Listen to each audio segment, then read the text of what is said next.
Morning, everybody. Grab a cup of coffee and a donut or three, and let's do some switching. Well, good morning, everybody. Happy October. Let's finish this up. It's going to be about 15 minutes, but I really couldn't think of a good way to split this up into two parts. So I did not have enough room to run around the train without blocking Douglas Avenue. So residents are just going to have to be patient for a little bit. So we uncoupled the locomotive and we're going to run through the crossover, and we're going to go ahead and pull an empty car from Union Spring.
Thought I'd better move the camera around so you can see what I'm doing.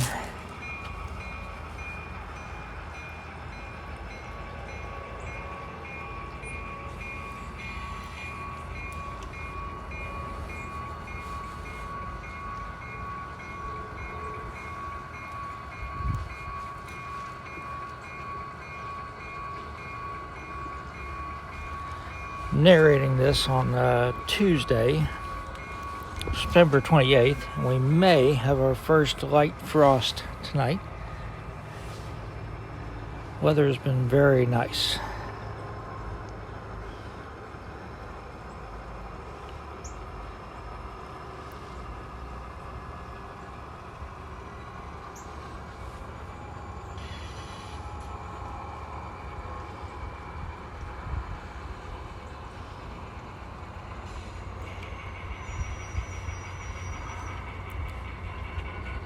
So we're going to go ahead and head on down the passing siding, cross back over onto the main, and then we can push the entire train up past the Wearever switch so we can switch Wearever.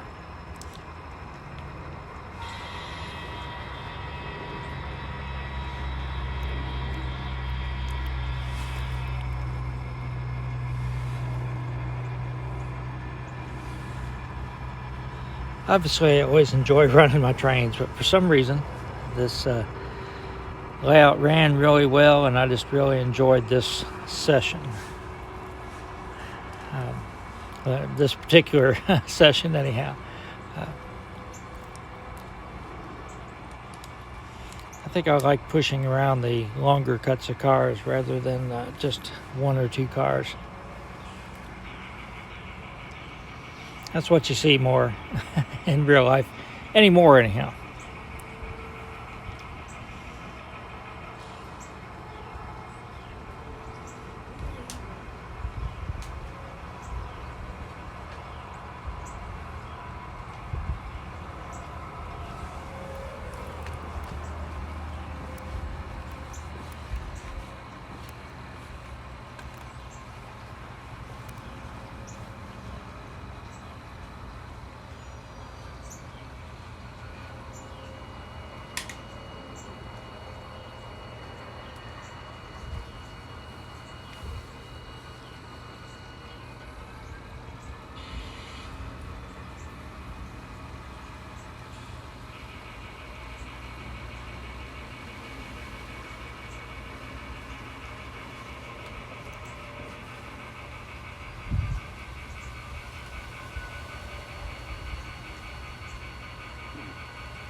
So I pushed the cars I don't need on past the Wearever switch. Probably should have pushed them down a little bit farther than I did, because I'm going to have to move them again. So now I'm going to back up and pull the 2 cars from Wearever.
So this is what I meant. I should have pushed the cars down farther the first time and left room for the 2 cars I picked up at Wearever.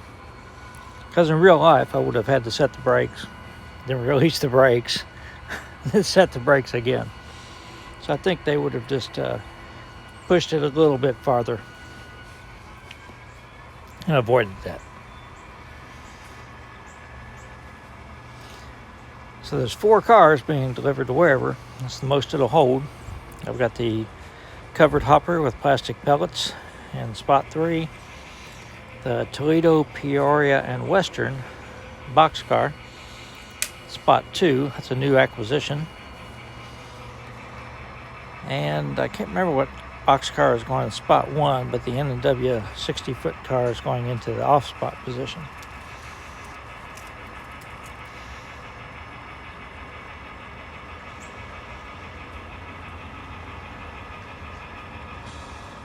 Oh, that's right, the new Southern Pacific, the Rapido car, is going into spot 1.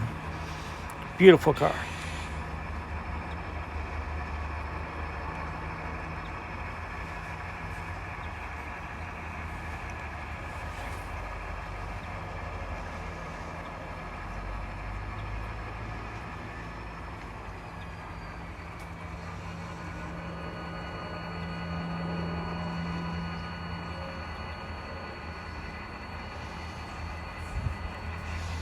So because the doors aren't spotted correctly, I'm going to have to uncouple these two cars and ease up just a little bit to get the car to be in front of the door at spot 1.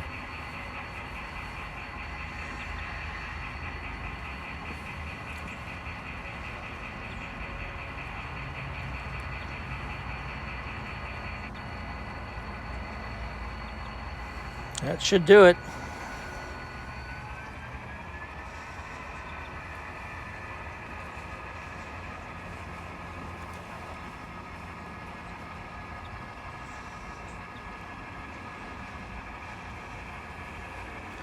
Reason for the little, I'm not going to call it a glitch, but I couldn't see to uncouple the gondola from the NW car, so I stopped the video so I wouldn't be fumbling around, and I moved the cars on the main line back a little bit and then pushed them back.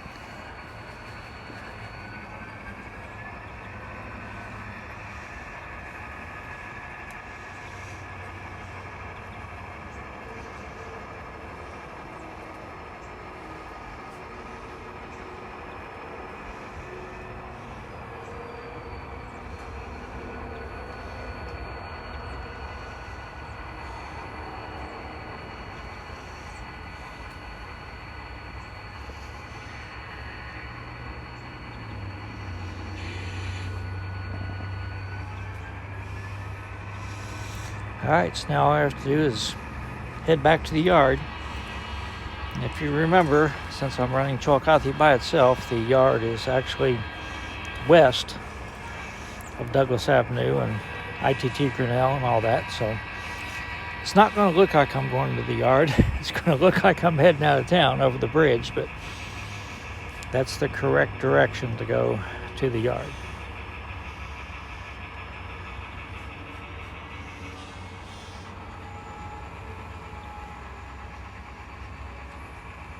And I didn't really think you guys would mind seeing the train head over the bridge anyhow.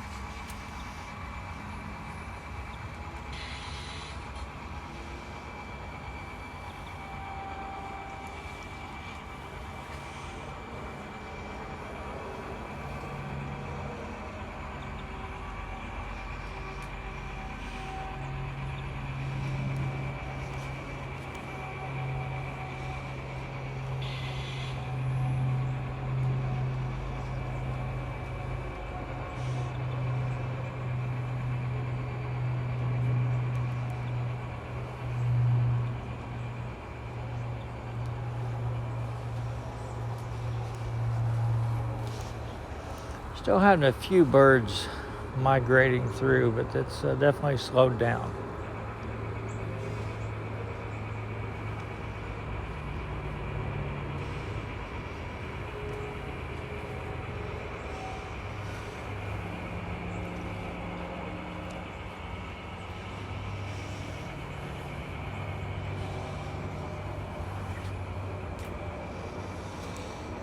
Well, that'll pretty much do it for this session.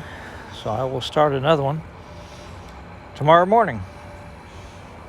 Probably going to run the Ojai again. So everybody stay safe.